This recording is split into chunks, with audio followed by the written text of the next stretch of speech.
¿Qué tal? Bienvenidos una vez más al Cuarto Piso. Pues estamos reactivándonos. Gracias por acompañarnos. En esta ocasión vamos a repetir invitada de honor especial porque el tema es, bueno, ahorita muy importante para todos nosotros. Estamos en pandemia y ella ha estudiado las generaciones. Ya tuvimos un programa con ella y tiene una invitada que también nos va a decir cómo está afectando la pandemia a las generaciones que ahorita están viviendo en casa, que están ahora sí que encerrados, cómo va a afectar en un futuro. ¿Quieren saber más? Acompáñenos.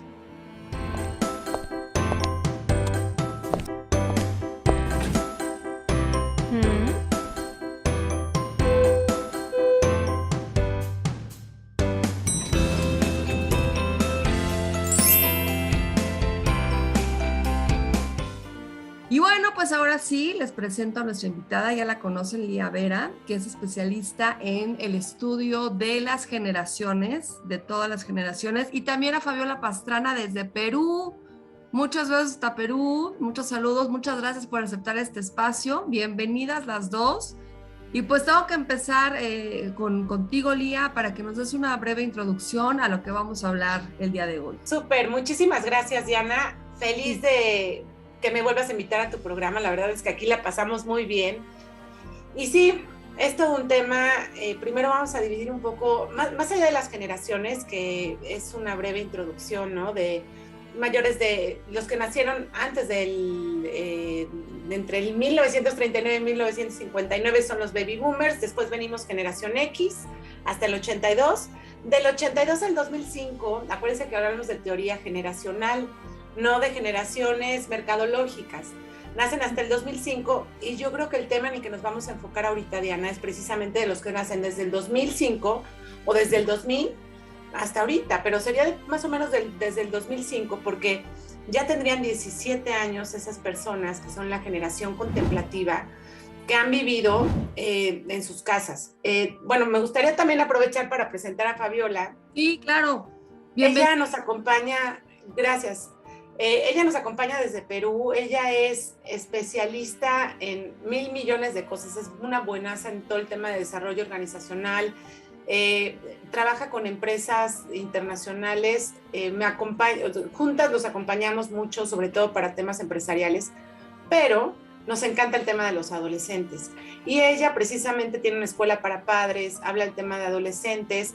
Justamente ahorita estábamos actualizándonos ambas en neurociencias, en qué le pasa al cerebro con todo lo que está sucediendo en pandemia. Entonces yo me actualicé en neuroeducación para adolescentes este año y ella también. Entonces, Fabi, tú empiézanos tú a platicar cómo ves a los adolescentes, de qué edad a qué edad son adolescentes, o sea, un poquito del pre. Gracias, Lía. Igual agradecerle a Diana y a Lía por la invitación y feliz de acompañarla, sobre todo un tema que en verdad me apasiona más allá de la parte académica, sino como mamá, ¿no? Tengo 3 hijos y 2 de ellas son adolescentes y una de ellas ha pasado una adolescencia, 2 años de pandemia, entre los 12 y 14 años, en una etapa bastante crítica, con una situación bastante importante y que afectó y bueno, que impactó gravemente a nuestra familia. Ha sido justamente a raíz de la pandemia, que ya luego les comentaré, porque es algo que vemos muy común, al menos en la comunidad latinoamericana, ¿no? Porque somos comunidades, somos culturas que estamos acostumbradas a ser sociales, ¿no? Y la pandemia nos ha quitado justamente esa posibilidad de socializar, de que nuestros hijos puedan ir al colegio. Aquí en Perú, recién hoy día, 1 de marzo, se ha reactivado la educación. Nuestros hijos han ido hoy día a clases después de 2 años. Es maravilloso, ¿no? A mí, cuando dejé a mi hija, todavía falta mi hijo, que también está en los 14, y también le tocó este periodo de 12-14. Él ya la próxima semana, pero cuando dejé a mi hija no lo podía creer, fue maravilloso. Sí. Sin embargo, ha habido ahí una mezcla de sentimientos y que además de la parte sentimental y emocional viene la parte racional e inclusive la respuesta innata, ¿no? La parte de defensa, es decir, que justamente desde la neurociencia nos dice, oye, el cerebro está acostumbrado a tenerle miedo a absolutamente todo. Lía se ríe mucho de mí y me dice, ya, suelta tu miedo, no deja tu miedo al miedo. Y me doy cuenta que es mi parte instintiva y hoy le he sentido y le he visto en mis adolescentes. ¿Qué pasa si vamos? ¿Y qué pasa si si pasa algo, si alguien está enfermo, cierran el colegio, vamos a ir caminando, vamos a ir en grupo. Se han dividido las clases, solamente hay un grupo de 15 alumnos cuando ellos eran 30, han dejado de ver a la mitad de su aula.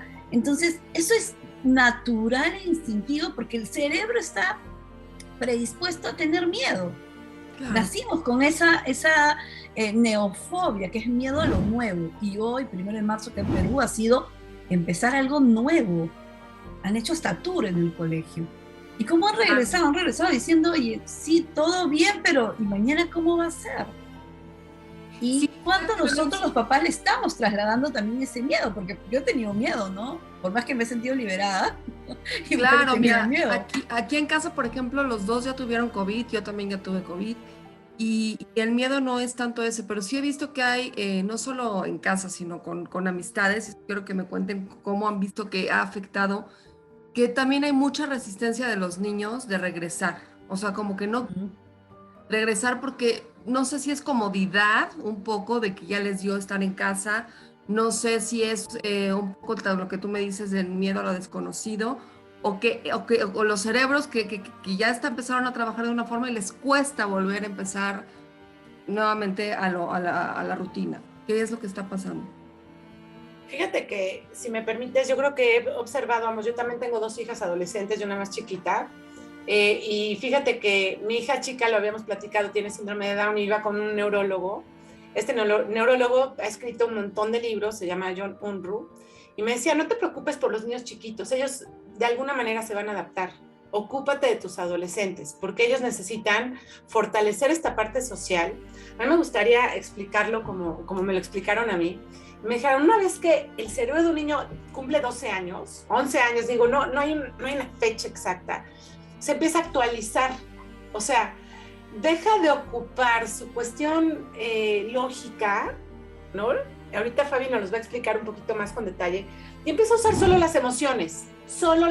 Por eso gritan, se alocan, se enojan, lloran, porque están como cuando tu teléfono se está así actualizando y está el circulito dando vueltas, así por 5 años. Entonces no van a entender una razón lógica, o sea, cuando tú le preguntas al niño, ¿por qué lo hiciste? Al adolescente, el adolescente, no sé, es que no pensé, porque en serio, en buena onda, no hay conexión neurológica y no pensaron. Entonces, ¿qué es lo que sucede? Que cuando se está actualizando y está aprendiendo a convivir con otros humanos en ese periodo de adolescencia y no lo convivieron físicamente uno con otro, se está actualizando de una manera diferente a lo que hicimos nosotros. Eso es lo que realmente está sucediendo. Entonces, ¿cuáles son las consecuencias de esta actualización de manera diferente? Pues es muchísimo el tema de contacto físico, el tema de, por ejemplo, nos quejábamos de la famosa generación de cristal, ¿no? Sí. Ahora, porque se buleaban o no se buleaban y no se dejaban, ahora ni siquiera estuvieron cerca en un salón para confrontar algunos miedos, ¿no? Entonces, sí ha sido complicado, ¿no, Fabi? Sí, en realidad ha sido complicado, no solo por el tema de la enfermedad, porque aquí miren, hay 3 cosas específicas que me gustaría comentar. Primero, el tema del impacto de la enfermedad en casa. Diana nos dice, sí, acá ya tuvieron mis hijos, ya tuvimos nosotros, pero también depende del nivel de gravedad al que se hayan afrontado en la enfermedad. Claro. ¿No? De pronto ha sido en esta segunda o en esta tercera ola en donde casi todos hemos estado ya vacunados, inclusive ellos. Por ejemplo, mi esposo tuvo COVID en la primera ola, en los primeros meses del año 2020, y él estuvo, lamentablemente no la pasó bien, estuvo internado, y nosotros tuvimos más de 45 días de zozobra, en donde se detonó en una de mis hijas un tema de salud mental, y empezó esta crisis de ansiedad que se convirtió finalmente en una depresión mayor, con 2 años de depresión. ¿Cómo han afrontado la muerte de familiares y de amigos cercanos? Ya no solamente se trata de mi abuelito, mi abuelita, mi mamá, mi papá, sino también regresar al colegio y saber que algunos de sus amigos han perdido a sus padres, o que ya no están profesores, o el señor que cuidaba en la puerta, o el que vendía afuera las gaseosas, ya no está, porque ha habido una pérdida grande. ¿Cómo nosotros en casa hemos tocado ese tema de la pérdida? Los hemos acompañado a vivir este duelo de la pérdida de un familiar o inclusive el duelo por la pérdida de su vida escolar durante 2 años? Mi hija Eso es mayor, muy importante lo que estás diciendo, porque sí es un duelo también. O sea, sí, claro, en esta pandemia también nos hemos enterado de mucha gente que ha muerto desgraciadamente y también de otras causas. Y creo que, bueno, están más sensibles los así niños es. o los adolescentes y todo en vez de exteriorizarlo, igual y lo interiorizan. Y muy pocos son los que piden ayuda. Sí, o sea, por ejemplo, lo vemos con el ejemplo de nuestros adolescentes, ¿no? El mío en particular, empezó la pandemia en sexto de primaria y ahorita va en segundo de secundaria. Él no sabe lo que es la secundaria, no ha pisado la secundaria. ¿Qué quieres Así decir? es. No, o sea, se están perdiendo de eso. Digo, Fabi, ibas en el paso 1, no te quería No, interrumpir sigue, tampoco, sigue, sigue. pero fíjate, o sea, igual me pasó a mí, mi hija en primero de secundaria lo dejó y ahorita va en primero de prepa. O sea, bueno, perdón, en segundo de secundaria y va en primero de prepa. Entonces vuelve a pasar lo mismo, o sea, ¿dónde están esos momentos donde te gusta el chavo, no te gusta, te rechaza, te acercas, la amiga te ve feo, cómo te vistes, cómo te ven los demás, si te equivocaste al decir algo, no? Aquí simplemente a cualquier cosa apagaban su cámara y ¡pum! Cierras la cortina, ¿no? Entonces, Claro. ahora, ¿cómo van a vivir eso en el momento en el que, ok, algo no me está gustando, ¿cómo me apago? ¿Cómo me hago a un lado? ¿Cómo salgo huyendo de esta situación? Pero bueno, Fabi, sigue con Sí, él. sí, igual, alimentando lo que ustedes dicen, chicas, en ese primer paso, o sea, cómo hemos acompañado desde las casas esa pérdida, ¿no? Porque además ha habido pérdida de trabajo, ha habido pérdida de elementos económicos alrededor nuestros, de privilegios, de espacios sociales, de amistades y de personas. Entonces, ese es un punto súper importante para nosotros los papás. Es difícil porque atravesar el dolor es una de las primeras cosas que evitamos, ¿no? Para no pasar por ahí, pero es necesario transitarlo en la medida de la edad de los niños o del adolescente. Es importante en esa medida, y en verdad que lo digo en primera persona, estar muy atento a todas las señales. Todo es una señal. Estos 2 años nos tienen que haber enseñado de que nada se minimiza, nada. Todo es valioso. Si a ti te duele, es por algo. Y si yo te noto retraído, necesito saber qué pasa. No es que, hoy déjenlo, o sea, antes que le decía yo a los papás en las escuelas para padres, hoy lo primero y siempre le decía a Lía, ¿no? Hay que evitar avivar el fuego de la rebeldía, siempre le digo a Lía.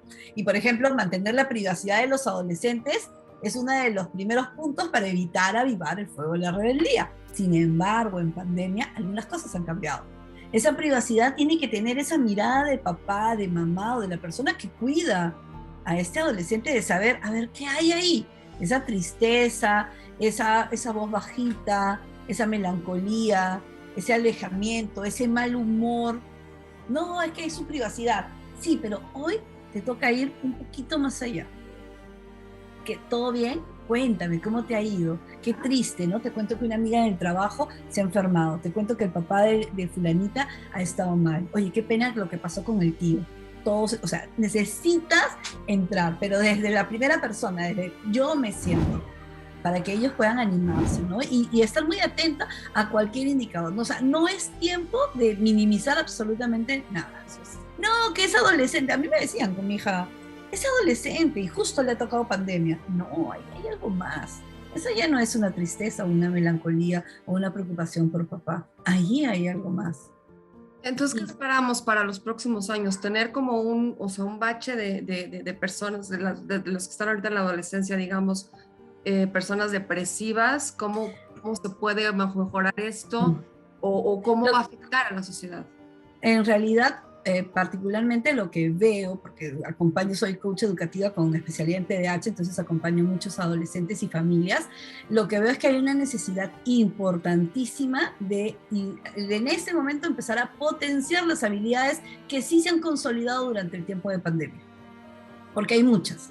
Y si ustedes, chicas, se ponen a pensar, o sea, habían desafíos en la casa, sí, había más gente, había menos internet, había más desorden, más platos para lavar, más ropa, más bulla, sí, pero ¿qué habilidades se desarrollaron? Oye, fuimos más solidarios, más generosos, trabajamos en equipo, nos convertimos en una familia colaborativa, mejoramos nuestra comunicación, gestionamos nuestros propios conflictos. Nos orientamos a un resultado que era cuidarnos. Eso es lo que hoy hay que potenciar. Así como identificamos aquel sentimiento, aquella emoción que de pronto podría ser un detonante de un warning de salud mental, es también momento de ir a reconocer, oye, qué bien le estamos haciendo. Oye, ¿vas a regresar al colegio? Sí, pero ya tú estás, acá decimos capa, como si estás hecho un crack en esta habilidad, ¿no? O sea, ya la desarrollaste. Qué bien te fue conectándote por internet, eres un crack en Zoom, ahora en presencial la rompes. Entonces, porque sí es importante que te sientes con tu familia y hagas tu lista, desafíos y habilidades desarrolladas. Porque hay que reconocer que nos fue bien, ¿no? O sea, estamos todos bien, lo logramos, nos mantenemos. Y finalmente, tenemos la fortuna de estar vivos, ¿no? Entonces, pues ese es un logro en sí, ¿no?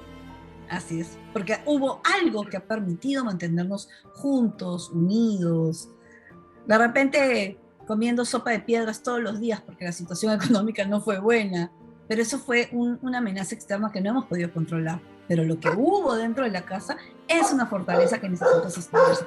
Eso, Diana, va a dar un pie importante al tipo de adulto que estamos formando de aquí a unos años. Porque siempre hay que tener un impacto. A mi Lía también la tengo siempre persiguiendo con lo mismo de ese niño interior que vamos formando, ¿no? Que va a ser el adulto que tome decisiones más adelante. ¿De qué se van a acordar? Yo, peruana, me acuerdo de mi niñez en la época del terrorismo y eso impactó muchísimo en mí y generó miedo y desconfianza, duda, que me acompaña en la toma de mis decisiones hoy. Imagínense qué va a acompañar en la toma de decisiones cuando este niño o adolescente de hoy sea un adulto.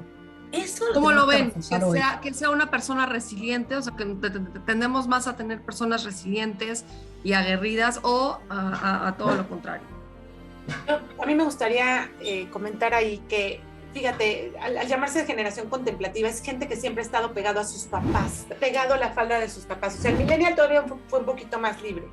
Pero como dice Fabi, desde esta cuestión del terrorismo que hablábamos la vez pasada, no dejas ir solos a tus hijos a la tiendita.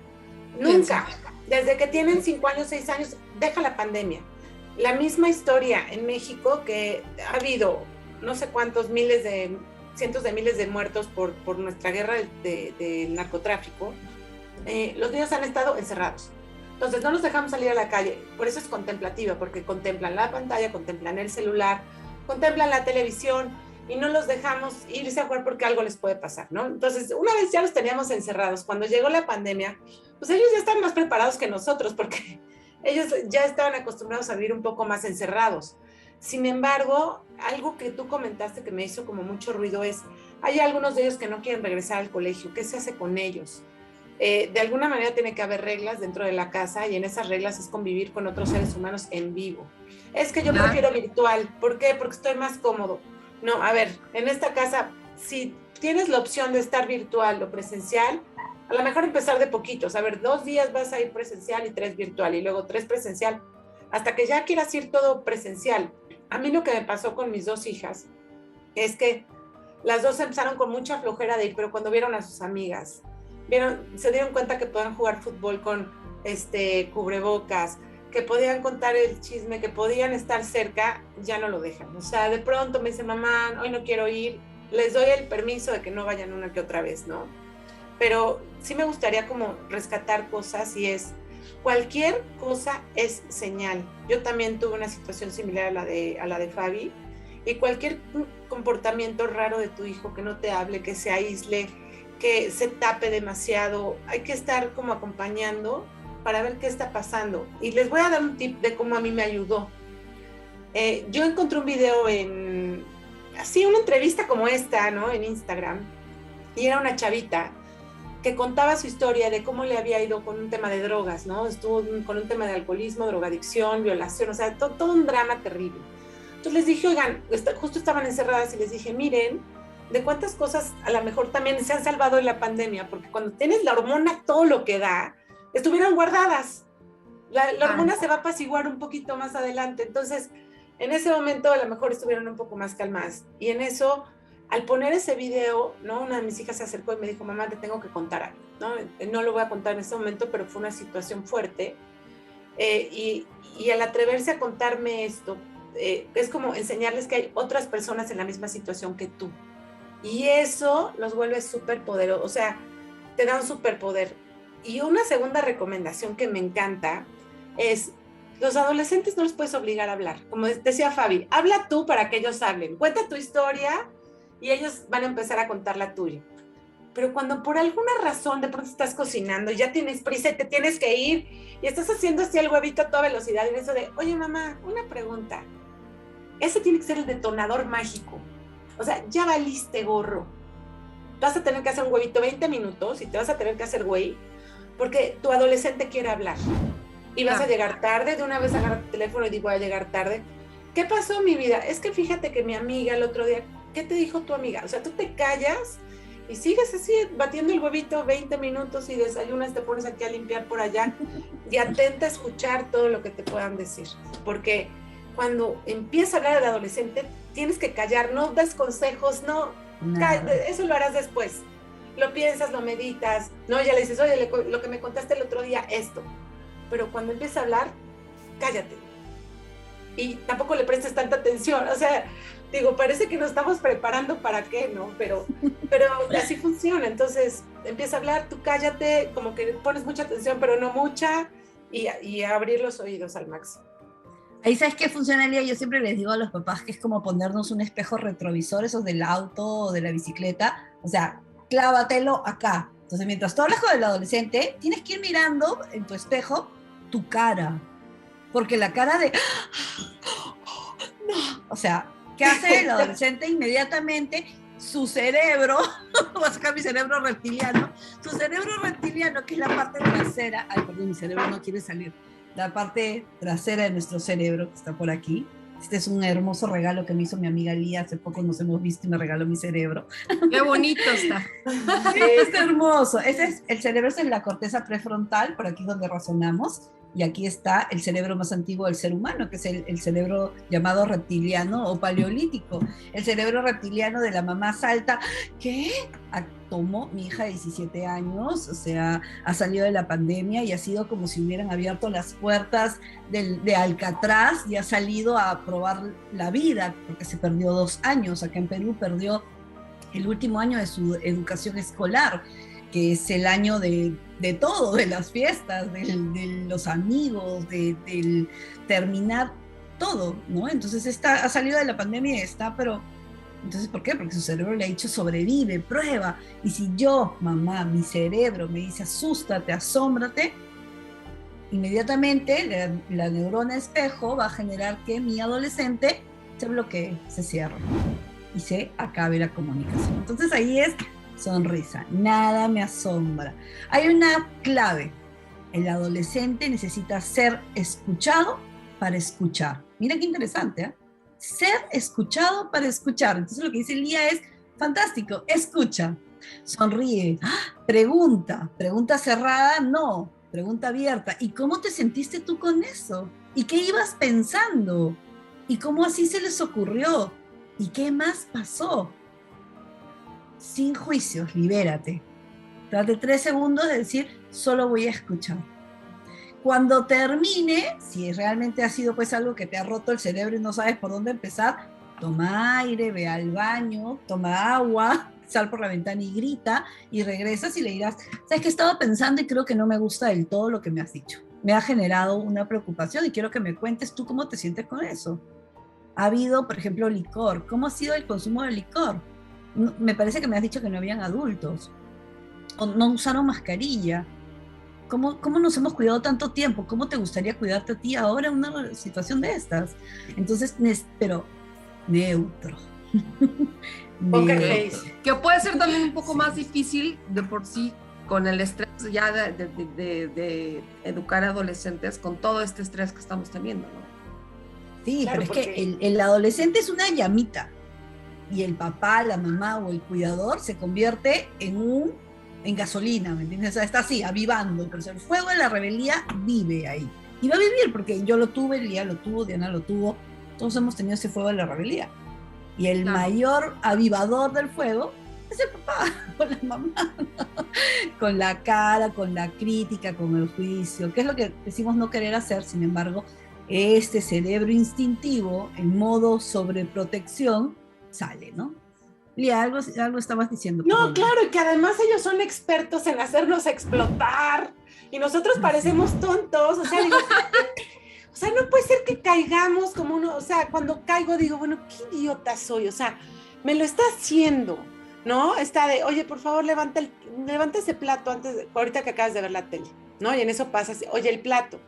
Y en eso te subes y, ¿cuál plato? Y entonces empiezas así de, ya te dije transfer, o sea, pero entonces se ríe y lo lleva a la cocina, ya, tranquila mamá, ya lo llevé. Ay, sí. Y yo, me hiciste caer, ay, o sea, es como, están en este estire y afloje. Nos están midiendo todo el tiempo, ¿no? Sí. Sí, bueno, y es lo mismo que probablemente nosotros hemos hecho, ¿no? Antes que se me pase algo que estaban comentando Diana y Lía en el tema de qué pasa cuando los chicos no quieren ir al colegio, ¿no? Ahí también nuevamente el ojo muy fino, o sea, hay un no quiero, ¿por qué? Porque hay un temor fundamentado o es un miedo irracional, ¿cierto? Ahora, ¿qué sucede? Que nosotros los papás somos expertos en rescatar. Rescatar significa recogerlo antes de que toque el suelo. Yo siempre le digo a mis papás en las escuelas para padres que nosotros necesitamos llevar a nuestros hijos al gimnasio, ¿pero para qué? Para ejercitar el músculo de la decepción, el músculo del fracaso, el músculo del error. Entonces fui al colegio y no la pasé bien en este primer día luego del regreso. Mamá, ven a recogerme, ¿lo rescato o le pregunto? A ver, ¿qué ha sucedido? ¿Qué ha pasado? ¿Te gustaría conversar con un profesor? ¿Te puedo recoger más temprano? ¿Qué parece si, no sé, si te tomas un descanso, si comes algo, si te conversas con un amigo? ¿Qué te parece si tú te das la oportunidad de quedarte 30 minutos más? Si no funciona, yo estaré ahí. Yo siempre le digo a mis hijas, inclusive les hice un meme una vez que decía, cuando caigas, aquí te espero, atentamente el suelo, porque no te voy a recoger en el aire, te voy a esperar en el suelo y me acuesto contigo y ahí sufrimos las dos. Pero primero prueba, o sea, sí, necesitan pasar por eso, no se le puede rescatar siempre, ¿no? El sábado mi hija, la segunda, justo en la que les cuento que ha pasado por todo este proceso, se dio la oportunidad de ir a la casa de una amiga a pasar el día. Habían pasado 1:30 o 2 de que había llegado y me llama, recógeme, no quiero estar aquí. Y era un sitio fuera de mi ciudad, como unos 30 minutos. No puedo ir, le dije. No puedo ir porque estoy sin auto y no te puedo recoger. Dile a mi papá que salga del trabajo y me recoja.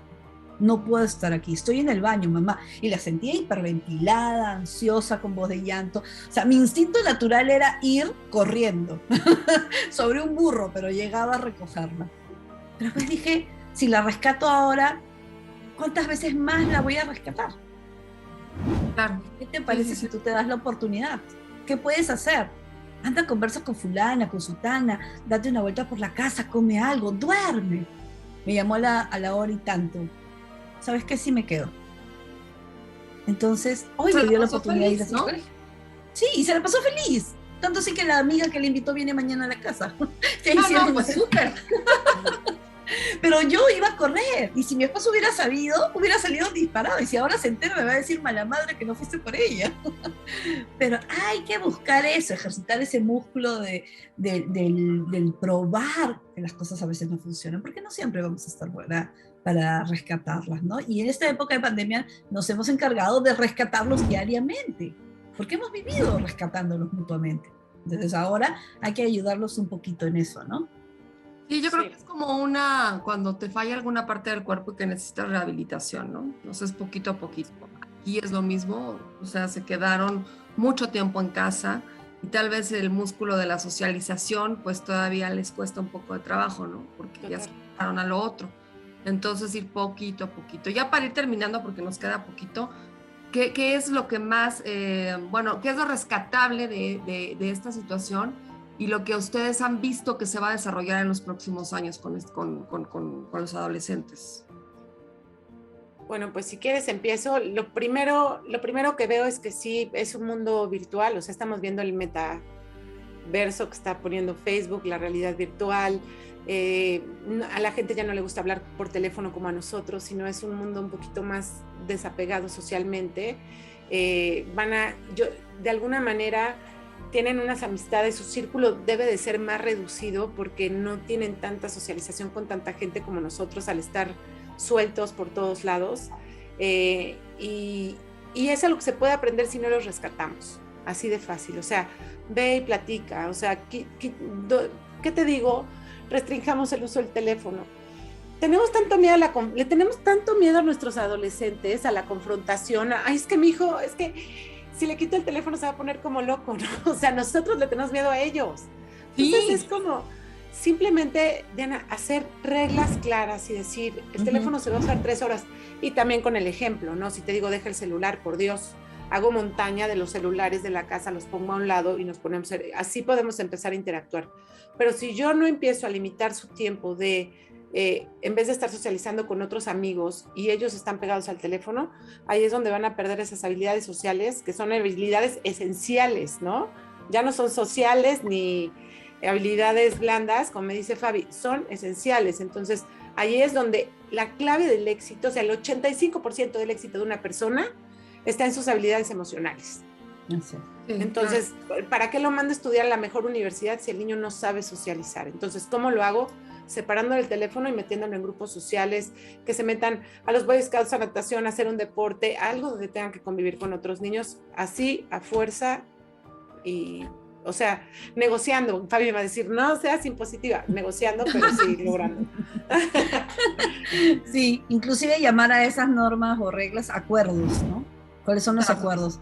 Hay acuerdos no negociables porque vienen de la casa, de la tradición, y hay acuerdos que tú también puedes poner. ¿Qué acuerdo te gustaría en esta nueva realidad de miras a, ¿no? Y bueno, solo creo que es importante que nosotros como papás o como cuidadores estemos siempre pensando qué está aprendiendo en este momento. Cada paso, siempre pregúntate, ¿qué le acabo de enseñar? ¿Qué acaba de aprender con lo que acaba de suceder? ¿Cómo lo va a utilizar? Ah, no funciona, no es bueno. Sencillo, un paso atrás, hijo, me equivoqué, metí la pata, decimos nosotros. Sabes que eso sí no funciona. Vamos y de nosotros nuevo. También. Sí. Es que vemos ese cambio, ¿no? Perdón, yo ya me metí en todas las conversaciones. No, claro. Algo bien importante, Diana y Fabi, es estar bien tú también, ¿no? O sea, a mí, yo me di cuenta que empecé a tener ansiedad, empecé a tener cuestiones en las que estaba trabajando mucho tiempo y en la que el adolescente llegaba y me veía y yo, o sea, ya era así como peces beta cuando se ven y se inflan. Entonces también como checar cómo está tu salud mental para que también puedas hacer un buen ejemplo para tus hijos. Ojo. Yo creo que entonces sería bueno recomendar terapia de ambos lados, ¿no? Si Total. O sea, bueno, generalmente cuando hay una necesidad. Ahorita. Sí. El autocuidado es importante, sin embargo, cuando llevas una compañía de un profesional o alguien que te pueda brindar una mirada desde fuera, es mucho más valioso porque todas las personas tenemos una ventana cerrada con información que no conocemos de nosotros mismos y que los demás sí ven. Entonces, qué rico es que se pueda abrir, ¿no? Y que tus hijos vean, ¿no? Y no hay que tenerle miedo a la compañía, sea en coaching, en terapia, en lo que fuera, ¿no? Sí, no le tengan miedo al psiquiatra. O no, sea, exacto, al psiquiatra, al psicólogo, al terapeuta. Sí. Yo creo que ahorita muchísima población ha utilizado fármacos porque sí, la depresión está... Y se ha satanizado el uso de fármacos, ¿no? Entonces, también están ahí para ayudarnos, al igual que una terapia. Entonces... Siempre recomendado por un profesional, ¿no? O sea, siempre, claro. Sí. Igual, por eso, cualquier señal, atentos, y las señales no solamente son con nuestros hijos, las señales son con nosotros mismos, con las personas mayores que tenemos en casa también, ¿no?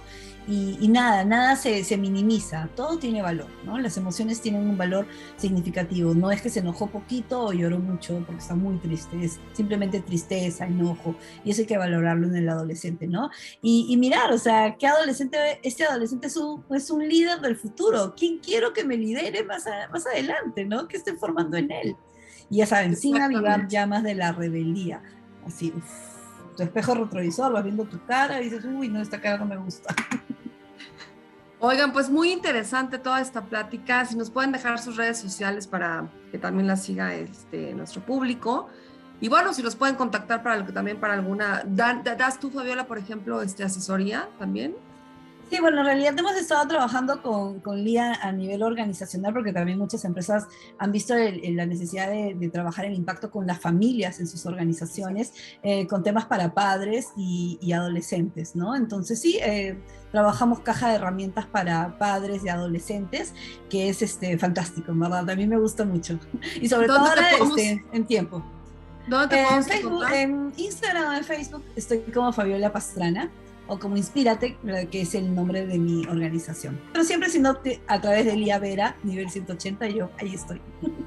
También tú, Lía, ¿no? Lía Vera. Sí, en Facebook estoy como Lía Vera, en Instagram estoy como Lía Vera 180 y también en TikTok con muchos tips ahí. Oye, muy bien en TikTok, que a ti te va increíble.